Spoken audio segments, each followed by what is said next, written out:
A federal source tells Fox 8 authorities have arrested more than 200 people as part of the immigration crackdown. Good evening, I'm John Snell. And I'm Meg Gatto. As Gabby Killett reports, the source says if you have a pending immigration case and an employment authorization card, you can still face detention.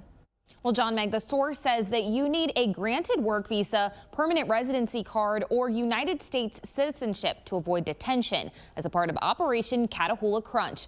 They say that's because in addition to targeting criminal migrants, the Department of Homeland Security is hoping to vet immigrants with pending cases within the Executive Office of Immigration Review. They say loose policies under the Biden administration allowed for minimal vetting, and that immigration operations nationwide are serving to vet immigrants with those pending cases. The source says that the Department of Homeland Security is doing that by bringing detainees to custody redetermination hearings. At those hearings, the source says immigration judges will determine whether or not immigrants with pending cases will continue to be detained or otherwise deported.